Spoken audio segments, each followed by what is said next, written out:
Morning Business. Mobilisation nationale pour l'emploi. Le président reçoit les syndicats tout à l'heure. Rencontre physique, la première depuis la crise. Est-ce qu'il faut tout mettre sur la table pour préserver et sauvegarder nos emplois, Jean-Marc Daniel? Je pense qu'il faut tout mettre sur la table pour préserver nos emplois, mais je pense que les gens qui sont réunis à l'Élysée ne peuvent rien. C'est-à-dire que ce soit l'État ou les syndicats, ils n'ont absolument aucune influence et j'espère qu'ils ne se font pas d'illusions sur l'évolution de l'emploi. L'emploi, il est lié à l'activité économique, à la croissance économique. Je rappelle que François Hollande avait frappé l'imagination au travers d'une formule qui a été reprise de façon apocryphe et tendant à faire son procès à le ridiculiser. C'était l'État, ça coûte rien, c'est l'État qui paie. Et cette formule, il l'avait énoncée à l'occasion d'un dispositif sur l'emploi qui était effectivement demandé aux régions. Donc je pense que quand l'État intervient, ça a un coût. Ce coût, il se répercute sur l'activité économique et donc c'est un peu l'opération du sapeur camembert. On fait un trou dans les finances publiques pour combler un trou dans l'emploi. Ça a des conséquences sur l'emploi futur. Mais vous dites qu'il faudrait mieux s'abstenir et laisser faire le marché et l'ajustement par les entreprises, quitte à ce qu'on vive un chômage de masse? Écoutez, je crois qu'il y a des travaux qui ont été faits par de multiples économistes, parce que le problème du chômage est un problème ancien. Les derniers à avoir eu le prix Nobel d'économie sur le chômage explicitement, c'était en 2010.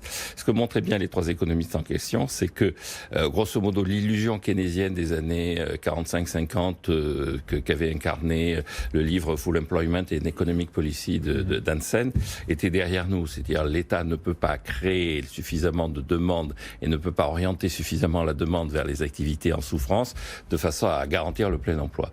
Le deuxième constat, c'est que le travail, l'emploi est un marché, le marché de l'emploi, et donc il vaut mieux définir des règles et encadrer ce marché plutôt que d'essayer de le modifier en permanence par des interventions plus ou moins arbitraires. Et le troisième constat que faisaient ces économistes, c'est que l'enjeu de politique publique, c'est plutôt l'indemnisation du chômage que l'ambition de créer des emplois, c'est-à-dire permettre aux gens qui sont en attente d'un emploi de se former, de leur donner du temps, de définir les conditions dans lesquelles ils peuvent retrouver un emploi. Mais pour qu'il y ait des employés, il faut qu'il y ait des employeurs. Et donc ce qu'il faut, c'est préserver l'outil productif, préserver les entreprises et ne pas s'en mêler.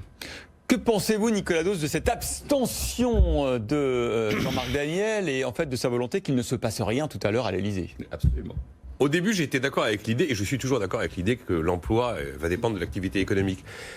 La particularité, c'est que là, l'activité économique, elle a été atrophiée sur décision politique par l'État lui-même, et sauvagement atrophiée, parce que quand on dit le plus dur est à venir, c'est très certainement vrai. Et là, je considère que dans ces conditions, effectivement, le sapeur camembert, ça n'a jamais été la bonne solution. Mais comme l'État a une responsabilité immédiate, il a une responsabilité dans la sortie de crise. Alors on nous dit le monde d'après, c'est le monde où tout est possible. Ok, tout est possible. Eh bien, allons-y sur les impôts de production. Puisque tout est possible. Et ça, c'est un choix politique. Ah oui, vous n'êtes peut-être pas très loin de Jean-Marc, parce que vous dites, la première bonne mesure pour créer de l'emploi, ça serait de baisser les impôts de production. Clairement. Oui, après, mais tout à fait. Après, d'aider les employeurs, parce que pour qu'il y ait des employés, il faut des employeurs. Donc l'État a-t-il un rôle à jouer? Oui, il a un rôle à jouer. Après, l'investissement, c'est la clé. Si on veut notamment du Made in France, il faudra des robots. Donc on a des dispositifs qui sont des dispositifs qu'on va qualifier de niche fiscale, qui permettent de doper l'investissement. Ça fonctionne très bien, notamment l'amortissement accéléré. Puis il y a bien un moment où il faut ressortir un dispositif comme celui-là. C'est maintenant.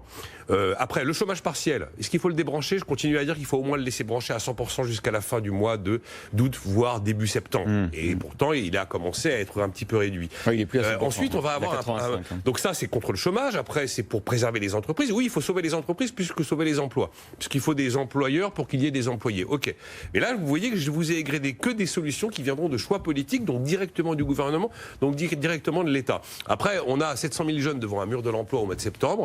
Oui, d'accord, c'est des vieilles recettes, mais enfin du zéro charge pendant 6 mois ou 1 an ou de la prime à l'embauche, ça me semble pas complètement aberrant, compte tenu de la situation complètement incroyable devant laquelle nous nous trouvons et qui, encore une fois, est une responsabilité politique. Choix politique, choix politique.